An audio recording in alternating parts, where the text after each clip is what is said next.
guys, Jody here, and welcome back to my channel. And thank you so very much for once again tuning in. If you're new here, hi, I'm Jody, and I love the arts. And on my channel, I mostly talk about books, television, and theater. So if you like any of those things, be sure to stick around because I'm certainly going to be talking about one of those things today. And if you like Broadway and you like theater, today's video might very well just interest you because in today's video, I'll be talking about the latest news on Broadway. From an upcoming Broadway event to a few new Broadway shows that are set to make their Broadway debut on this very spring, in spring of 2024, to a bit of casting news for a very popular Broadway musical. So without any further ado, let's get on to today's video. So before I get into today's video, I mentioned in my previous videos where I talk about Broadway and theater, in one way or another, that I'm going to try to wear one of my many Broadway t-shirts in these videos where I talk about Broadway and theater. So in today's video, I'm wearing my t-shirt from Something Broaden, which I saw on Broadway twice. The first time was in June of 2015, and the second time was in March of 2016. And this show is a bit of a clue as to one of the performers I will be mentioning in today's video that's going to be starring in a new Broadway musical. So that performer was a lead in this show. So you might already know who I'm talking about if you are familiar with Broadway and theater. So a bit of a guessing game until I get to that point, I guess. But yeah, now on to today's video. So the upcoming Broadway event that I'm talking about is the Annual Broadway Flea Market that takes place usually at the end of every September of every year. Although this year it will be taking place on October 1st instead. Twist. But yeah, it's a flea market, and if you've never heard of it, like I said, it's a flea market. I'm repeating myself a lot. Sorry about that.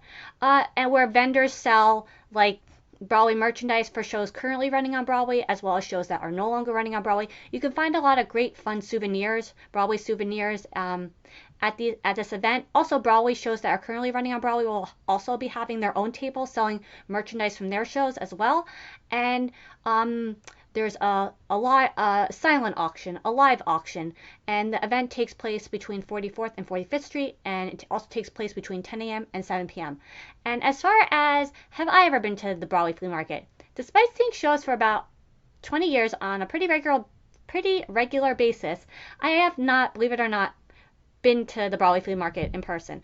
And I would love to go one day. It just looks like so much fun. It's definitely something that I would love because I love Broadway, I love theater, and I still can't believe I've never been to it.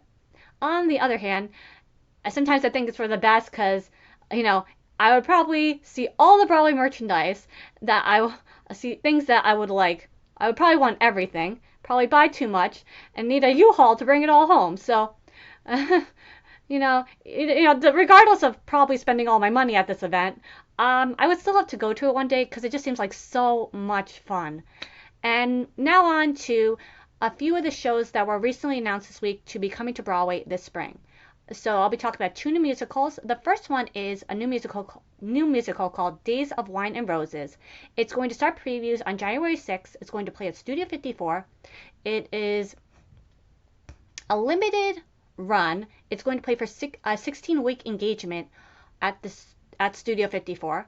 And this show, I don't know much about it. I never heard about it before. Although, apparently it did have an off-Broadway run at the Atlantic Theater Company earlier this year in the springtime. And usually, whether I'm seeing shows or not, I'm usually aware of any show playing in New York because I love Broadway. What can I say? I'm up to date on all the latest news. But yeah, I must have missed this when it happened in the springtime when it played at the Atlantic Theater Company because I had no idea this show existed, but apparently it's a transfer of that production to Studio 54. Now this show is a bit fun as far as there's a few reunions, if you will, in this show. There's about 3, and the first one is on the creative side of the show. So Craig Lucas wrote the book for this show, and Adam Guttell wrote the score for the show. Now, if you're familiar with Broadway, their names might sound familiar to you because they also wrote the book and the score for The Light in the Piazza. So that is the first reunion for this show. The second one is, like I said, Craig Lucas and Adam Guttell wrote the score for Days of Wine and Roses, and they wrote the score for The Light in the Piazza. And one of the performers that is going to be in the show is Kelly O'Hara, who starred in The Light in the Piazza. Reunion number 2. And last but not least, reunion number 3. So like I said, Carol O'Hara is going to be starring in the show, and she's going to be starring alongside Brian Darcy James. Now, the two of them both starred in the 2002 Broadway production of The Sweet Smell of Success, which I got to see, and I really liked that show. So it's really cool to see them reunite for this show. So what can I say? I love a good reunion, and this show has many of them, and that's super cool. And last but not least, Michael Grief is going to direct the show. And now moving on to the next musical I'll be talking about, which is a new musical called Water for Elephants. It's based on the book of the same name. And this is not the first adaptation of this book. There was also a movie made with Reese Witherspoon and Robert Pattinson several years ago. Now, I haven't seen the movie. I haven't read the book, but you may, when I knew this was coming to Broadway, because about a year ago, June of 2023, the show had an out-of-town tryout at the Alliance Theater in Atlanta. So I knew this show was like, unlike not having ever heard of Days of Wines and Roses, missing that it played at the Atlantic Theater Company before is coming to Broadway. I knew about Water for Elephants for a while now, so I didn't know it was going to come this season, but happy to see it arrive on Broadway this season. And yeah, so I knew about this show before it was coming, but to Broadway. Like I said, I knew about the out-of-town tryout. But I bought the book when I heard about the show was coming to Broadway. And have I read it yet? No, but every time I hear about a book being adapted, I try to read the book first. So hopefully, if I do get to see the show, I will have read the book first. But I don't know if I'll end up seeing the show, so I might take a while to get to reading this book because, there's something about me. If you don't know this, once I hear a book is being adapted, I usually run to the bookstore, buy the book, and then, take my time reading, take my time getting around to read the book because I'm a mood reader, and I don't know if I'm going to read the book anytime soon, is what I'm trying to get at, but, I just had to have it. Why not?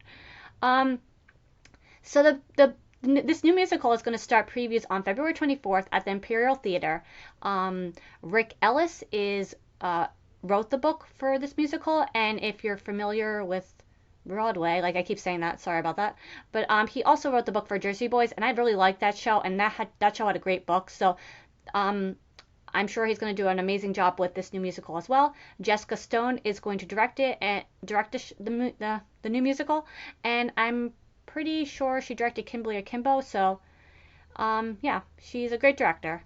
I didn't see Kimberly Akimbo, but it looks good from what I've seen here and there, commercials and stuff. I don't know. I'm saying it's probably going to be a well-directed production. Also, I do know a little bit about the story, obviously, because I was aware of the movie years ago. A circus is involved, and there's a love story. And I have to say, out of all the musicals I've heard about coming to Broadway this spring, this is definitely one of my most highly anticipated new musicals. And just something about it just seems interesting to me, and I would really like to see it. And last but not least, for a bit of casting news, this week, I believe on September 12th, Jared Spector began his run as King George in Hamilton. And if you don't know, Jared Spector has been in a few Broadway shows, Beautiful, Jersey Boys, and The Cher Show, just to name a few. And a great performer. And just in case you're seeing Hamilton anytime soon, he's playing King George. And I saw him in Beautiful, and he's a really great performer. So I don't know where I'm going with this, but yeah. Now you know a new performer is going to be in a huge Broadway musical called Hamilton. Yeah, I'm a bit all over the place today. Sorry about that. But yeah, that's going to be it for today's video. Let me know in the comments if you've ever been to the Broadway Flea Market, or are you planning on going this year? What Broadway shows, merchandise are you hoping to find? What playbills, posters for what Broadway shows? And yeah, also, do you plan on seeing any of the Broadway shows I talked about today? Do any of them interest you or sound interesting to you? And also, let me know if you've seen any shows recently, whether it's been a community theater production, a regional production, national tour, or a Broadway show. Which shows have you seen recently? I always love to hear what shows people are talking about, despite not having seen any theater on stage in quite a while myself. But, I live through others now when it comes to that. Okay, so that's going to be it for today's video. Thank you so very much for watching, and until next time, bye.